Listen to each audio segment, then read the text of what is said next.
Greetings. I am Dr. Noni Davis, and I greet you from Sya Academy, an African centered school here in North Carolina. Um, I am a legacy owner. I always introduce with that because I want to honor my ancestors and remember all of the folks who made it possible for me to be here. My mother, Sylvia Davis, and my father, the late, great William Edward Davis. We started this school 28 years ago to serve the African American community, African diaspora community, because we've had students from all over the diaspora, from Africa and the Caribbean. Um, and so we just give thanks for that. But today, I want to continue this journey on African resistance to enslavement, particularly now because we know that there's a great effort to undermine and dismantle or um, disenfranchise African Americans, our contributions to history, our collective history, and our fight for freedom. And I think this week there was a comment by a political presidential candidate saying that he would uh, defund any schools that taught African and African American history, uh, stating that African Americans are the backbone. Enslavement was the backbone of building the economy of this country, and also that this country was stolen from indigenous people. So I'm like, anybody who wants to vote for somebody who wants to just tell lies like that. I just, more power to them. Um, I, I, uh, I pray we don't have to actually engage with such foolishness. But I just want to discuss that, Black resistance is not, is a, for, Black resistance is a formidable foe. So if you want to start some, there will be something. So anyway, with that, so Black resistance to enslavement is ancient. I want to start with enslavement, particularly. During my research this week on the Black movements of resistance, I came across a picture that I thought was interesting of the resistance that Africans had against their enslavement to Islam, to Arabic slave traders. And this one was 1869 to 1883, the Christian era. East Africans fought for 15 years, rising up against the slave trade through Zanzibar, I believe, here. And they fought in Iraq. And it was called the Zanj Rebellion. And so I just wanted to start there because a lot of times we do not hear about these sort of interactions on the continent. We hear about the African slave trade of his uh, through the Arab slave trade of Africans, but hey, they were fighting them too. So I thought that was really crazy. So at any rate, here in America, we have learned, a lot of us who've been fortunate enough to learn our history, we know about the resistance of Africans pursuing their emancipation through the Underground Railroad. We've learned about the revolts that have happened. We've got Denmark Vesey. We've heard of Nat Turner. A lot of us are familiar with the Haitian Revolution and the formation of a military force in at Fort Mose in St. Augustine, Florida. So we know, and then of course I've covered. The Underground Railroad going north to as far as Indiana and Canada, um, from here in North Carolina and in Virginia, the Underground Railroad here. We talked about the the Underground Railroad that went down south, like I just said, with Fort Mose, but also to Mexico when Africans sought freedom in Mexico because they had abolished slavery as early as 1829. So Africans were on the move. One what I wanted to talk to you about this week is a follow up on what I learned last week about the gentleman. His name was Ruggles, David Ruggles, who fought against New York courts back in 1830s in New York to liberate people, and how you had several organizations like that. But today I wanted to talk about some of the rebellions that actually happened that we may not be as familiar with. And so one of the earliest ones was Nathaniel Bacon, and that was in the 1600s. Now, this one wasn't so much a slave rebellion, but it did involve Africans and Native Americans, and this one happened in, I'm trying to think, what do I have the exact date? 1676 in Virginia. And that one was the people who were just tired of rich people. They're like, y'all getting on their nerves, and so he organized um, people to join him, and they led a protest and everything. But this was also he lost. Unfortunately, they were attacked by the military formation at that time. And but what was interesting is that this is the first time you had a delineation about skin color. And so even though indentured white men were part and parcel to this rebellion, just like Bacon, just like the Native Americans, just like the Africans. This was when there was a difference in their punishment. So Africans, white men, pretty much got a slap on the wrist and just were able to go on about the business.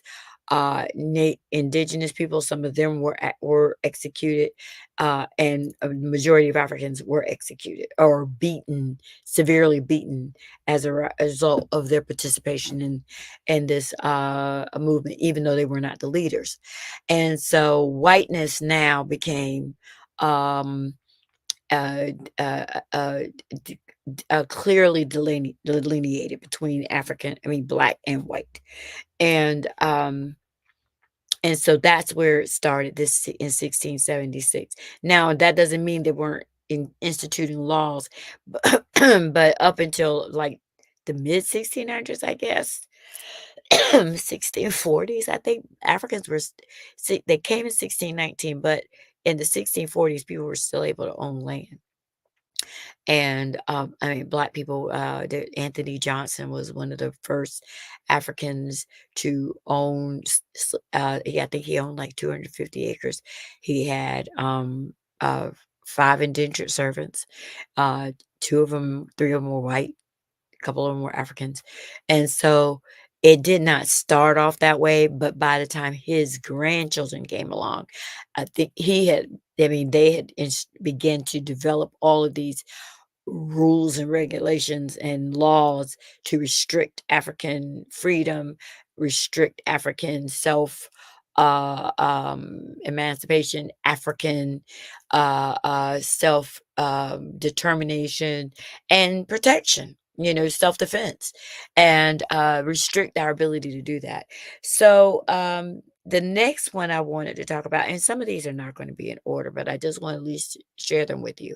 We do know about 1730. Some of us are familiar with the Stono Rebellion, which happened in uh, uh, along the Stono River in Georgia, and it was led by an enslaved man named Jemmy. Now, if you really want to hear a really fascinating rendition of this story, it would be great to hear. It was his name, Michael Harriot on Drapetomania. Drapetomania was a term created by a pseudoscientist pseudo meaning fake scientists who said that Africans who desired freedom and ran away had a mental health issue, and he called it drapetomania. And so, Michael Harriot decided to make it a caricature and turn it into a whole series about that is reimagining through a little, well, I guess it has a little comic edge to it of what these rebellions were like, and so it was fascinating. But anyway, for the Stono Rebellion, they said that the Angolans, and, the Angolans and some of the fighters who had participated in the Yamasee War gathered together and decided to, start a march, and they were and their intention was to march all the way down to Fort Mose to get their freedom, but of course they were stopped and interrupted on this fight. But that was one of many rebellions, and I think about 200 people were involved in that. And of course, there's so much violence, every time Africans um, try to free themselves, more laws are created, and in this regard, they executed the majority of these men, and then uh, they also created laws that restricted their ability to have their own gardens, own land, have any kind of property, read, and assemble, and earn any money. They couldn't do anything, so they restricted all those laws. In 1941, this one was someone I didn't know about. There was a New York City conspiracy, and apparently a 16-year-old um, Irish child who was in trouble decided to possibly fabricate. I don't know if he actually fabricated, but they said he told the police, and probably in an effort to lower his sentence, um, that the Africans in the community in New York City had were the ones who had set these fires that had happened at that in New York City at that time. About 1,700 of the residents were African, and with 7,000 whites, and so that made what they were like not quite a third, maybe, but they were significant. It was maybe a fourth of that, community was African, and so he said, "Hey, they're the ones that are spreading all these fires," and so, and trying and planning an insurrection to kill all the white people. White people been believing this kinda nonsense forever. So anyway, um, the coalition supposedly included the Wida people of Benin, descendants of those folks, Igbo from the Niger region, the Malagasy of Madagascar, and the Cuba people who were mulattoes and Negroes, people or Africans who were free people in Cuba and who were kidnapped in 1740 and brought to New York and enslaved. So I ain't saying that it wasn't hot. It was probably very upsetting, and they're like, "Look." So it's very possible that they were planning to do something, but we don't know this because they never found the root of this argument. But anyway, they said ultimately 30 African American men were executed along with 4 white people. Oh, they even said the Catholic Church was involved. And you have to remember at this time, the Catholic Church was held in great disdain among Protestants. And so they were ready to go get them anyway. So many other Africans were also executed, and about 20 were I mean 70, I'm sorry, 70 ended up being exiled. So they sent a large portion of these people to Newfoundland, Madeira, Haiti, and Curacao. So, uh, back in the day. And I'm trying to think, do I have a picture of that one? But that one was in 1741. Let's see. Oh, Here's a picture of the Stono Rebellion. Uh-oh. Sorry. Uh, and that's the Stono Rebellion. Oh, there you go. Stono Rebellion. And then this one here is let's see, there was the one with the marketplace. Let's see. Oh, that's Bacon's Rebellion that I wanted to talk to you about. Bacon's Rebellion. And that was an interracial group as well. And then let's see. Um okay, I guess this is the one that I have for just that rebellion. um, just the slave rebellions is just a general picture. But then they also had, okay, we've learned about the Great Dismal Swamp area. And so apparently in 1730, we know that people were escaping in that area as early as the 1600s. But in 1730, this was another rumor. Someone claimed that King George II had issued a proclamation that Africans could be free if they were baptized in the church. And so when the Africans found this out, they were like, hey, they were waiting for this proclamation to be enforced. And when it wasn't enforced, I don't, it doesn't say that they committed violence, but apparently they'd stopped working and then they escaped. And a lot of them escaped into the Great Dismal Swamp.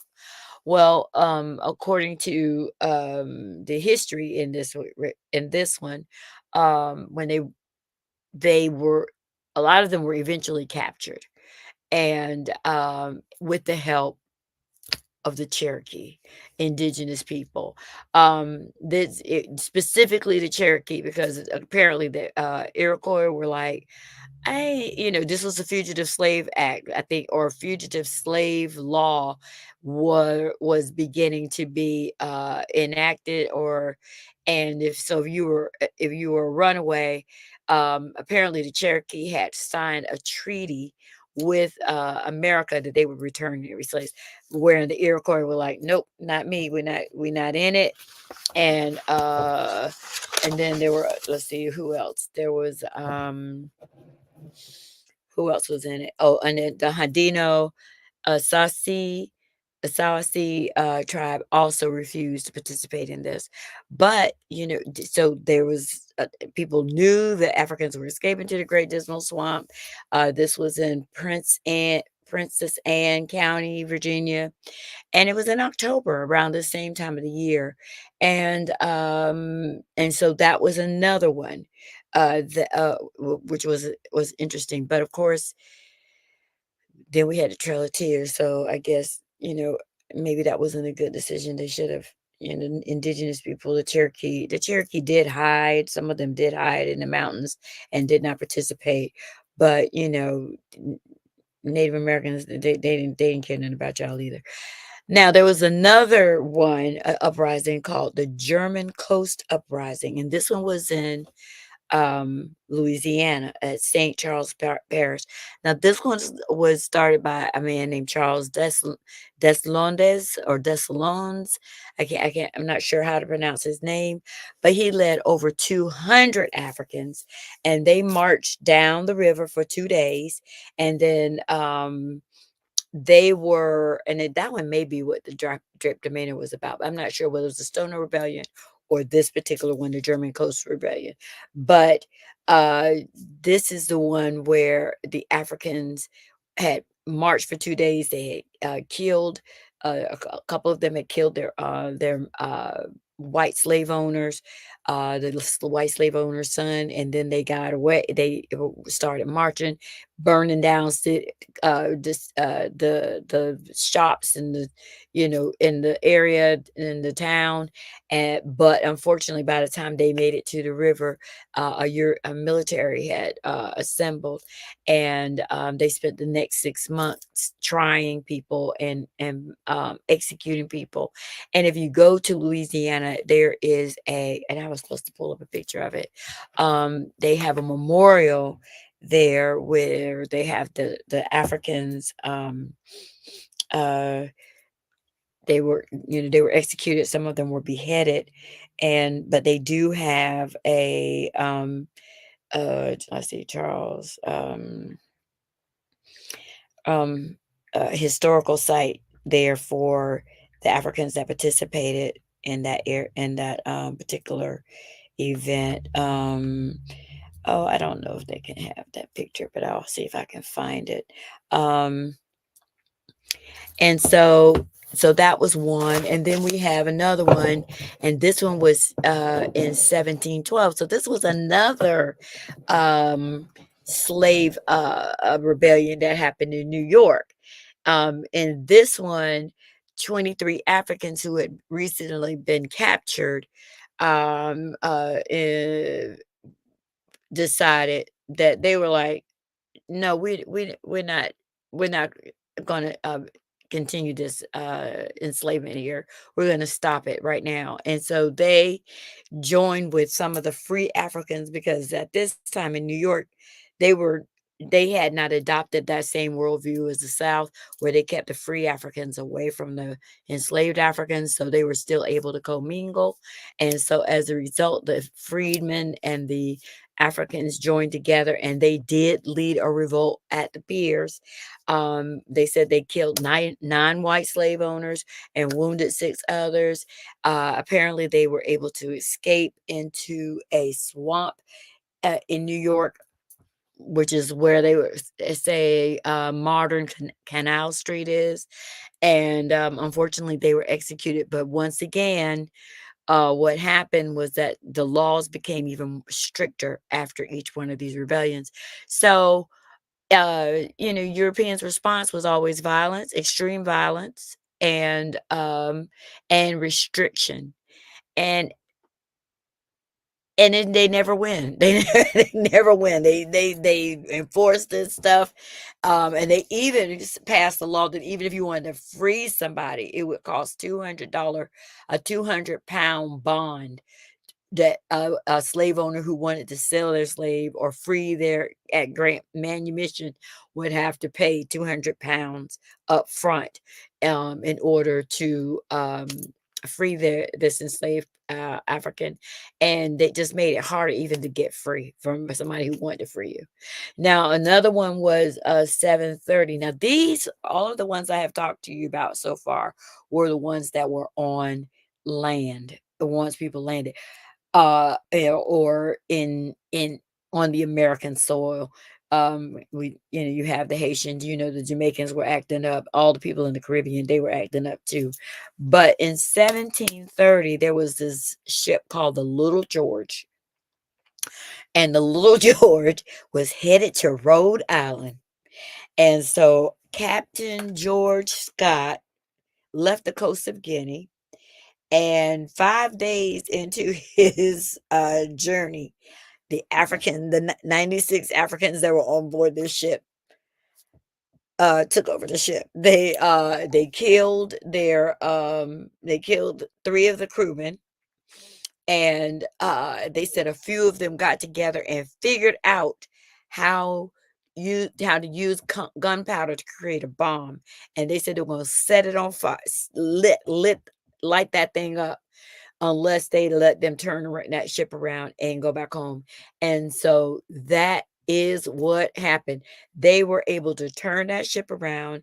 And of course, the articles they always make me so upset because they're like, well, the Africans somehow figured out how to navigate. Never mind that the crew, Africans had been doing navigation, so they may not have known that particular ship, but they were not unfamiliar with navigation. It's just retarded. Anyway, they found their way back home. 5 days out on that ship, they figured out how to get back home, and then they abandoned. They returned to Sierra Leone, and just abandoned that ship. In 1727, there was a mutiny on the Clare, and again, this time it was off the Cape Coast. The Africans who were aboard the Clare were able to get a hold of the ship. I think they forced all of the crew off the vessel, and then they returned to Africa and near the Cape Coast, the Gold Coast. So that's the Clare, Clare, and then there was the other one, the Little George Ship Revolt, which was headed to Rhode Island. And then I have another one, 1785. Now these people just said, let us be free, or we all gonna die. There was a rebellion on a slave ship where they actually the Africans set the ship on fire and everybody died. And that ship was headed to Rhode Island, and they said this one, the crew and the slave died. They said I went back and found that they in altogether they said there were 12,000 ships involved in the slave trade. There were over 40,000 voyages between Africa and I'm presuming Europe as well that made these journeys to Africa to get to engage in the slave trade. But 1,000 of those 12,000 ships sunk. Now, some of it was for hurricanes and weather conditions, but it's also what they are saying is that it's very possible that some of these uh, uh, sinking ships were the result of a slave rebellion.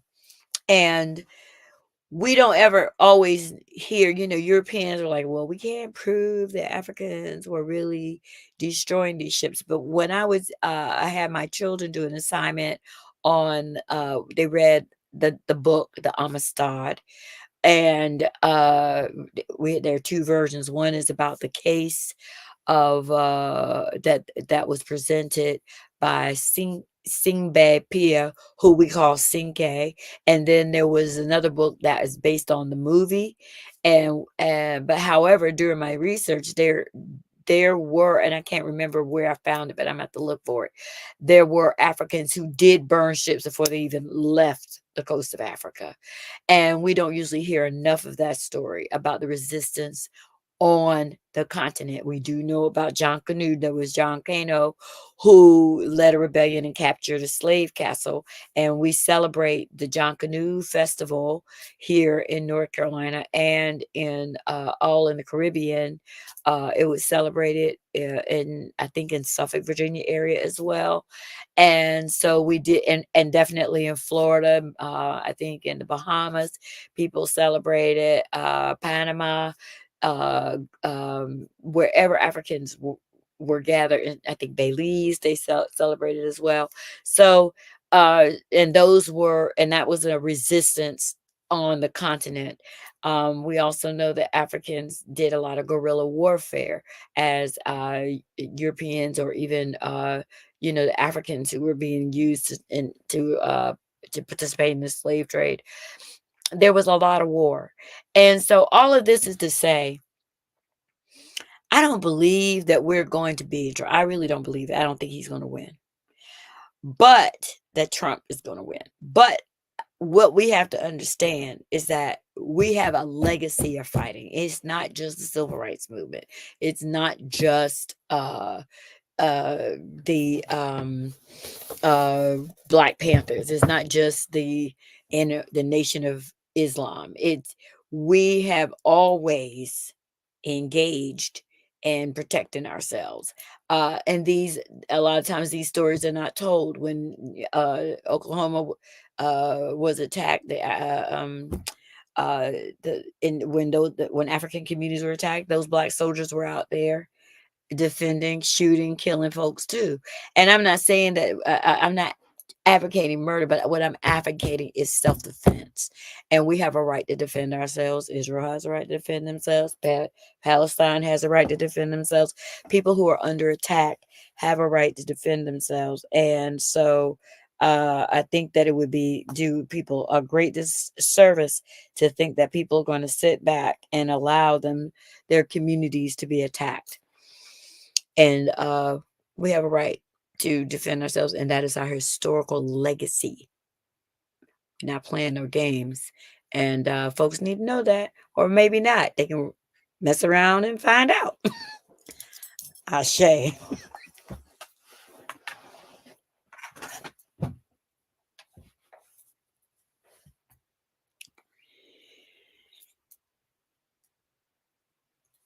Oh, slave ship mutinies.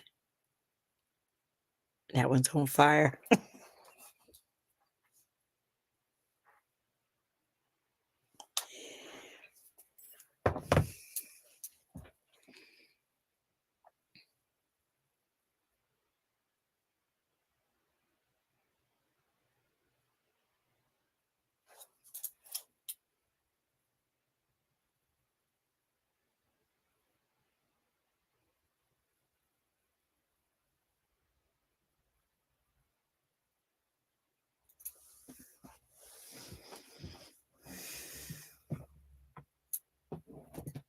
Yes, markets.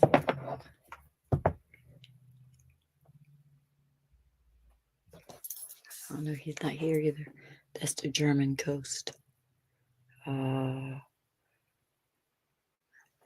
Yeah, I've got quite a few pictures here. A lot of people not playing.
Are just so impressed with them. Like I said, we've been with them for years. I will recommend and refer anyone to them. We stand by A+ Academics. They're the best. A+ tutorial really did help me with all my grades. They all went up when I came to this place, and I would say I recommend this school to everyone.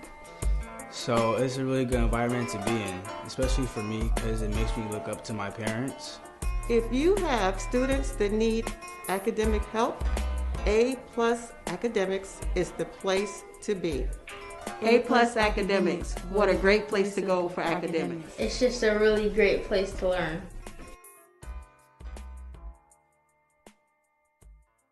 Liz Gutierrez, I am the founder.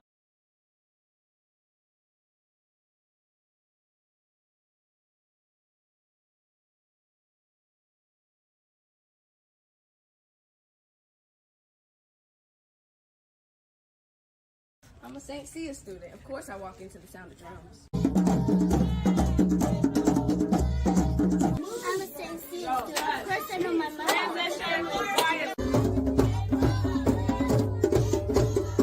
I'm a St. Sya student. Of course I can play the drums.